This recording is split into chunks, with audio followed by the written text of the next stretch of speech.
ልጆቻችንን የምናበላው ሁሉም ተሟጦ አልቋል። ምስር፣ ሩዝ፣ ዱቄት ሁሉም የለም። አንድም ሰው አንድ ፍሬ ቲማቲምም ሆነ አንድ እሽግ ዱቄት መግዛት አይችልም። ይህ ቢቢሲ የመረጃ ምንጭ ይዞ የወጣው የጋዛ እናቶች ድምፅ ነው። በ48 ሰዓታት ጊዜ ውስጥ ለጋዛ ነዋሪዎች የሚያስፈልገው የምግብ ድጋፍ እዛ ካልደረሰ 14000 ሕፃናትን በሞት ልናጣ እንችላለን። ይህንን የሚሉት ደግሞ በተባበሩት መንግስታት የሰብአዊ ድጋፍ የበላዩ ቶም ፍሌቸር ናቸው። የምግብ እርዳታን እንዳይገባ መከልከልና ገድቦ መያዝ ሐማስ ላይ ጫና የማሳደሪያ አንዱ መሳሪያ ያደረገችው እስራኤል በሐማስ እጅ ያሉ ታጋቾችን ሙሉ ለሙሉ እስክናስለቅቅ ሁሉንም አማራጮች የመጠቀም ግዴታ ውስጥ እንገባለን በሚል አቋም አጸንታለች። የእስራኤሉ ጠቅላይ ሚኒስትር ቤንያሚን ኔታንያሁ በሐማስ ላይ የተሟላ ድል እስክናገኝ የጀመርነው ጥቃት ይቀጥላል ሲሉ እየወሰዱ ያሉት እርምጃን የማቆም ፍላጎት እንደሌላቸው ዳግም አረጋግጠዋል። ከአንድ ዓመት ከ7 ወር በላይ የሆነው የእስራኤል የጋዛ የምድርና የአየር ጥቃት ጋዛን ወደ ፍርስራሽነት ቀይሯታል። ሁሉም ሊባል በሚችል ደረጃ 2.3 ሚሊዮን የሚሆነው የጋዛ ነዋሪ ከመኖሪያ ቀዬው ተፈናቅሏል። ከ53000 በላይ የሚሆኑት ደግሞ ሞተዋል። እስራኤል በጋዛ እየወሰደች ካለችው እርምጃ ጎን ለጎን ለወራት የሰብአዊ እርዳታ ድጋፍ ወደ ጋዛ እንዳያልፍ ከልክላ መቆየቷም ቀድሞ ከጎኗ ደጋፊ ሆነው ከተሰለፉ ሀገራት ጭምር ተቃውሞና ቁጣን እያስከተለባት ነው።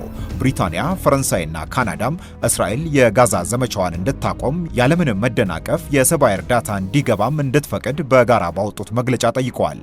ያ ካልሆነ ማዕቀብን የሚጨምር እርምጃን በእስራኤል ላይ እንወስዳለን ብለዋል።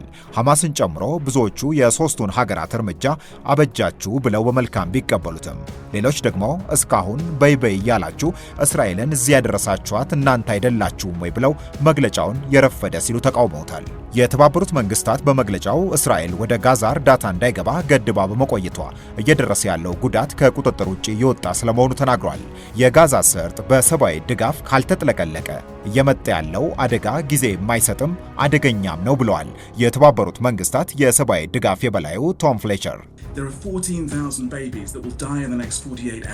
ቶሎ ካልደረስንላቸው በመጪዎቹ 48 ሰዓታት 14000 ሕፃናት ይሞታሉ።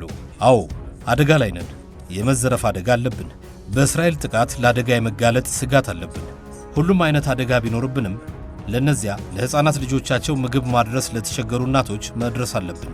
ይሄ የሚረብሽ ነው፣ ተስፋ የሚያስቆርጥ ነው። በዚህ መልኩ ነው እየሰራን ያለ ነው። በዚህ ችግር ውስጥም ቢሆን ለነዚያ ለልጆቻቸው ምግብ ማቅረብ ለማይችሉ እናቶች ከመድረስ የተሻለ አማራጭ የለም። የአውሮፓ ህብረትም የእስራኤልን አካሄድ ከዓለም አቀፉ የሰብአዊ መብትና የዲሞክራሲ መርህ ያፈነገጠ ብሎታል። የኮሚሽኑ የውጭ ፖሊሲ የበላይዋ ካጃ ካላስ የህብረቱን መተዳደሪያ አንቀጽ 2ን መሰረት አድርገው ከሆላንድ የውጭ ጉዳይ ሚኒስትር ካስፓር ቫልካምፕ በቀረበው አማራጭ ሐሳብ ዙሪያ እንነጋገርበታለን ሲሉ ተናግረዋል። የአውሮፓ ህብረት መተዳደሪያ አንቀጽ 2 ህብረቱ ከሀገራት ጋር የሚኖረው ግንኙነት የሰብአዊና ዲሞክራሲያዊ መብትን ማክበርን መሰረት ያደረገ መሆን አለበት ይላል። በዚህ መለኪያ እስራኤል ይህን መርህ በመጣሷ ከአውሮፓ ህብረት ጋር ያላት ግንኙነት ባለበት አይቀጥልም የሚል ነው ትንታኔው። ቀድመው እስራኤልን አበጀች ሲሏት የነበሩት እንደነ ብሪታንያ፣ ፈረንሳይና ካናዳ ያሉት ሀገራትም ለእስራኤል ጀርባቸውን መስጠት የጀመሩት ይህንኑ የሰብአዊ መብት መርህን መሰረት አድርገው መሆኑም እየተነገረ ነው። ብዙዎች ግን ከአንድ ዓመት ተኩል በላይ ስንት አይነት በደል ሲፈጸም የት ነበራችሁ ብለው ነገሩን የረፈደ ብለው እየተቃወሙት ነው።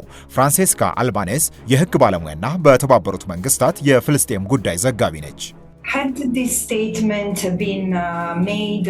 ይህ የጋራ መግለጫ ከአንድ ዓመት ከ4 ወራት በፊት ወጥቶ ቢሆን ጥሩ ነበር።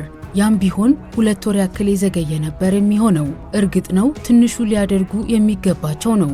የእውነቴን ነው። ይህ የየሀገሩ ዜጋ ግፊት ውጤት ነው። በእንግሊዝ፣ በሆላንድ፣ በጀርመን፣ በፈረንሳይ ሁሉም ጋር በምዕራቡ በአሜሪካ በመንግስት ላይ ያደረጉት ግፊት ውጤት ነው። ግን ስጋቴ ይህ የጋራ መግለጫ በተግባር ካልተደገፈ የሚል ነው።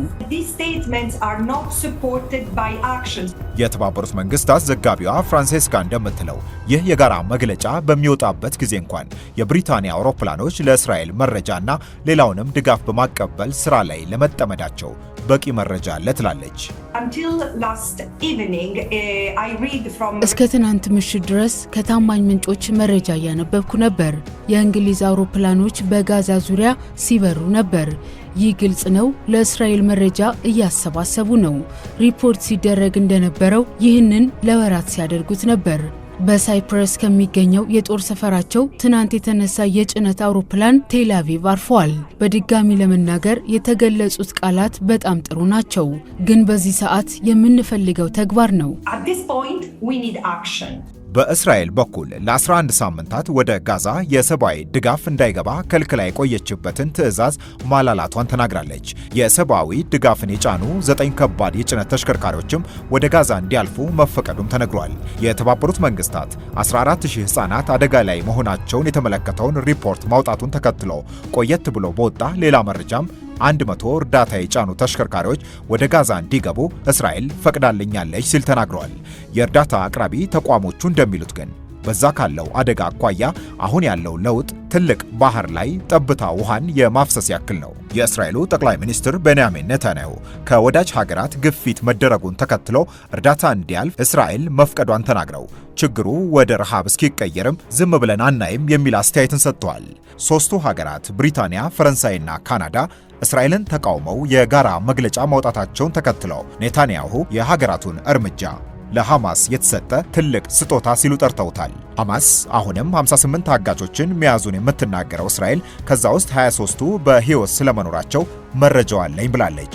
እነዚህን ታጋቾች ሙሉ ለሙሉ ከሐማስ እጅ እስክናስወጣ ሙሉ ድልንም በሐማስ ላይ እስክንጎናጸፍ ድረስ የጀመርነውን እርምጃ መውሰዳችንን እንቀጥላለን ብላለች። ብሪታንያ፣ ፈረንሳይና ካናዳ እስራኤል ጋዛን ሙሉ ለሙሉ የመቆጣጠር ፍላጎት አላት ብለውና ይህንንም ተቃውመው እንዲሁም ያልተቋረጠ የሰብአዊ ድጋፍ መቅረብ አለበት ብለው ካወጡት የጋራ መግለጫ በኋላ እንኳን እስራኤል በጋዛ በወሰደችው የአየር ጥቃት ከ38 በላይ ፍልስጤማውያን መገደላቸው ተነግሯል። ቢቢሲ፣ አልጀዚራ፣ ደ ጋርዲያን፣ ደ ታይምስ ኦፍ እስራኤል እና ሌሎች ድረገጾችን በመረጃ ምንጭነት ተጠቅመናል።